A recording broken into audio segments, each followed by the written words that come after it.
వాసుదేవానంద సరస్వతి స్వామి వారు షిరిడి సాయిబాబా గురించి ఏం చెప్పారు ఈ వీడియోలో తెలుసుకుందామండి.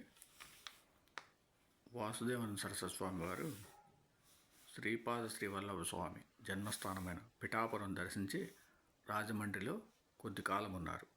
అప్పుడు నాందేడ్ నుండి పొండలేకరావు కొందరు భక్తులతో కలిసి వారిని దర్శించాడు.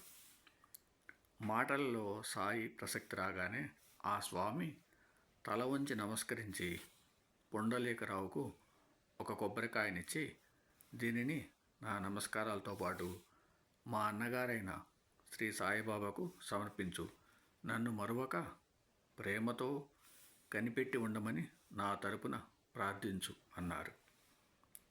నాందేడ్ తిరిగి వచ్చిన నెల రోజులకు పొండలేకరావు తన మిత్రులతో కలిసి షిరిడీకి బయలుదేరి మన్మాడ్లో ఒక కాలువ గట్టు చేరాడు. అక్కడ ఆకలి తీర్చుకోవడానికి కారపటుకులు తిన్నారు. అవి మరీ కారంగా ఉండటం వలన ఒక కొబ్బరికాయ కొట్టి అందులో కలుపుకొని తిన్నారు. కానీ తర్వాత వారి గుర్తొచ్చింది, వారు తినేసినది శ్రీ వాసుదేవానంద స్వామి సాయికి పంపిన కొబ్బరికాయని. వారు షిరిడీ చేరగానే సాయి, నా సోదరుడు పంపిన కొబ్బరికాయ ఏది అని అడిగారు. పొండలేకరావు తన అపరాధం క్షమించమని కోరాడు. ఆ కాయకు బదులుగా మరొక కాయ సమర్పిస్తామన్నాడు. తన సోదరుడు పంపిన కాయకు ఇంకొకటి సాటి కాజాలదని చెప్పి సాయి ఆ భక్తులను క్షమించి ఆశీర్వదించారు. వాసుదేవానంద సరస్వతి స్వామి వారు ఏం చెప్పారండి, కొబ్బరికాయ ఇచ్చిన తర్వాత దీన్ని నా నమస్కారాలతో పాటు మా అన్నగారైన శ్రీ సాయిబాబాకు సమర్పించు, నన్ను మరొక ప్రేమతో కనిపెట్టి ఉండమని నా తరపున ప్రార్థించు అన్నారు. అంటే ఆయన చూసారా బాబా గారిని ఎంత గౌరవిస్తున్నారు. వాసుదేవానంద సరస్వతి స్వామి దత్తాత్రేయ స్వామి అవతారం కొలుస్తారు.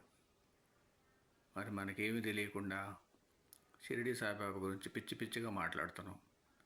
అది తెలుసుకోవాలి, బాబా గారి చరిత్ర తెలుసుకోవాలి. షిరిడి సంస్థానం వాళ్ళు సాయిబాబా జీవిత చరిత్ర రాశారు. తెలుగులో ప్రతినారాయణరావు గారు, మరాఠీలో హేమాత్ పంత్ రాస్తే తెలుగులో ప్రతినారాయణరావు గారు తెలుగులోకి అనువదించారు.